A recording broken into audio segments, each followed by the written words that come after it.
Hello friends, आज start करते हैं हॉर्नबिल एक class 11 lesson 5 the ailing planet the green movement's role by Nani Palkhivala. अगर हम अबाउट द ऑथर की बात करें तो नानी पालकीवाला एक पार्सियन फैमिली में पैदा हुए। He had been an Indian ambassador in the US. US में यानी अमेरिका में वो इंडियन एम्बेसडर रहे।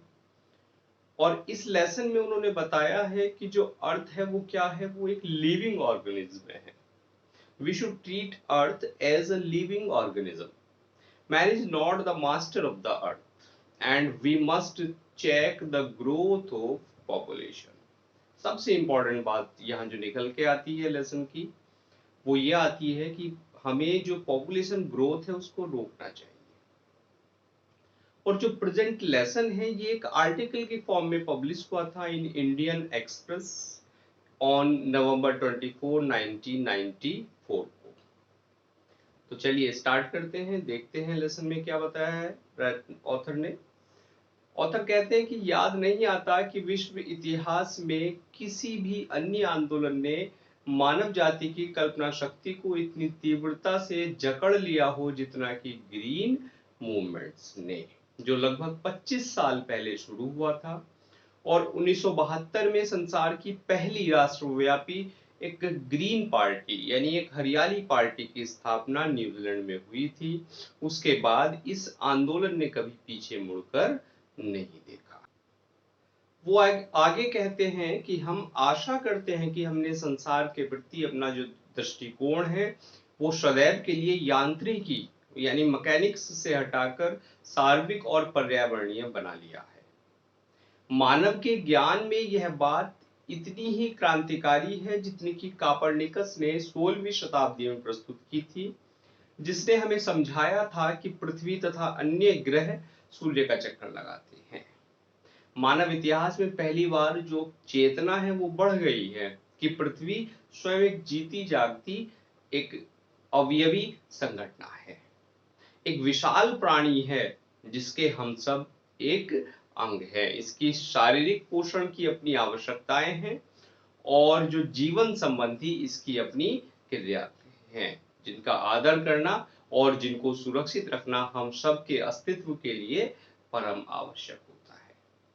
पृथ्वी के जीवन लक्षण दर्शाते हैं कि रोगी का स्वास्थ्य जो है वो बिगड़ता जा रहा है। पृथ्वी को हमने इस ग्रह के अच्छे मैनेजर, अच्छे प्रबंधक बनने के चक्कर में भावी पीढ़ियों की धरोहर के उत्तरदायी होने के अपने नैतिक कर्तव्य को समझना शुरू कर दिया और स्थायी रखने योग्य विकास का जो विश्व पर्यावरण और विकास आयोग ने 1987 में इस कार्यक्रम को लोकप्रिय बनाया।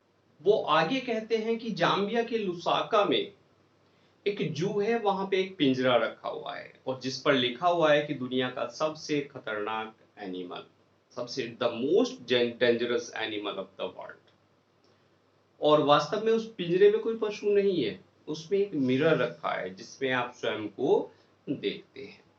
विश्व देशों में अनेक एजेंसीज की कृपा से विश्व के इस सर्वाधिक खतरनाक पशु में अब एक नई चेतना उजागर हो गई है कि जो पर्यावरण के प्रति, इस पृथ्वी के प्रति और अपने जो आसपास के जैविक घटक हैं, जैवीय घटक हैं, उनके प्रति एक उजागरता का और एक कॉन्सस का एक दृष्टिकोण विकसित हो गया है। वैज्ञानिकों ने लगभग 14 लाख जीवित प्रजातियों की सूची तैयार की है जिनके साथ मनुष्य इस पृथ्वी को भोग रहा है। उन पशुओं की संख्या के अनुमानों में भारी विषमता है। ब्रेंट आयोग, जिसमें प्रसिद्ध भारतीय मिस्टर LK झा भी एक सदस्य थे, पहली बार ब्रेंट रिपोर्ट में यह प्रश्न उठाया गया कि क्या हम अपने उत्तराधिकारियों के लिए बढ़ते हुए मरुस्थल, घटिया क्षेत्र और रोगी पर्यावरण वाला जलाभुना छोड़कर जाएंगे। अपनी पुस्तक द गोल्डन इकोनॉमिक प्रोस्पेक्ट में मिस्टर ब्राउन ने यह बताया है कि मछली पकड़ना, वन और घास के मैदान, फसल आदि जो विश्वव्यापी अर्थव्यवस्था है उसके ये आधार हैं। भोजन के अतिरिक्त ये चारों प्रणालियां हमारे उद्योगों के लिए लगभग सभी पदार्थों की पूर्ति करती है। वो आगे कहते हैं कि सच कहा गया है कि मनुष्य के आने से पहले जंगल होते थे, लेकिन उसके जाने के बाद वे मरुस्थल बन गए हैं। विश्व बैंक के अनुसार वर्ष 2000 तक इतिहास की जो ईंधन की अपेक्षित आवश्यकता है उसको पूरा करने के लिए हमें लगभग 5 गुना वृक्ष लगाना आवश्यक है। और वर्ल्ड रिसोर्स इंस्टीट्यूट के अध्यक्ष जेम्स स्पेथ ने कहा है कि हम 1 एकड़ वन प्रति सेकंड खो रहे हैं। लेकिन अगर हम प्रैक्टिकल बात करें तो ये जो मात्रा है ये 1 की जगह 1.5 एकड़ प्रति सेकंड के आसपास बैठती है। भारत के संविधान के अनुच्छेद 48A में कहा गया है कि सरकार पर्यावरण की रक्षा और देश के वनों और पशुओं को बचाएगी। लेकिन दुख की बात है कि कानून का ना तो पालन होता है और ना ही इसको लागू किया जाता है। संसद की एक कमेटी के अनुसार भारत में लगभग 37 लाख जो एकड़ वन है वो हर वर्ष समाप्त हो रहे हैं, क्योंकि जो लॉस की दर है वो जो सरकारी डाटा है उससे 8 गुना अधिक है। एक्चुअल में जो सरकारी डाटा है वो कहता है 37 लाख एकड़ वन, लेकिन अगर प्रैक्टिकल ग्राउंड रिपोर्टिंग की बात करें तो वो लगभग इससे 8 गुना तक अधिक बैठती है। और वो आगे कहा गया है इस आर्टिकल में कि इसमें कोई संदेह नहीं है कि संसार की बढ़ती जनसंख्या मानव समाज का भविष्य बिगाड़ने वाला एक कारण होती है। 1 अरब जनसंख्या को पहुंचने में हमें 10 लाख वर्ष लगे।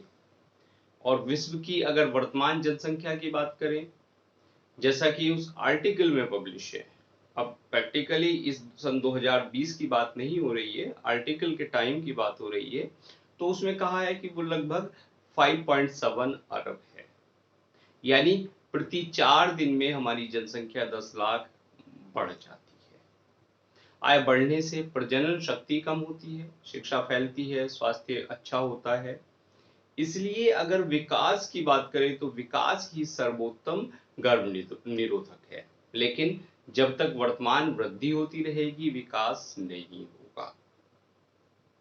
धनी और धनी होते जाते हैं, निर्धन और निर्धन होते जाते हैं और वो बच्चे पैदा करते रहते हैं। इस प्रकार वो निर्धन ही बने रहते हैं। मनुष्य को अपनी इच्छा से जब तक वो फैमिली प्लानिंग नहीं करेगा तब तक हम पॉपुलेशन की ग्रोथ को नहीं रोक सकते। मानव इतिहास में पहली बार हम बढ़ती हुई जनसंख्या की चिंता को देख रहे हैं, जो लोगों को जिंदा रहने के लिए नहीं बल्कि ग्रह के जिंदा रहने के विषय में पर्यावरण की समस्या आवश्यक रूप से हमारी मृत्यु का संकेत नहीं है, बल्कि हमारा भविष्य के लिए एक प्रवेश पत्र भी है। जिम्मेदारी के इस नए युग में उद्योग की भी अति महत्वपूर्ण भूमिका होती है।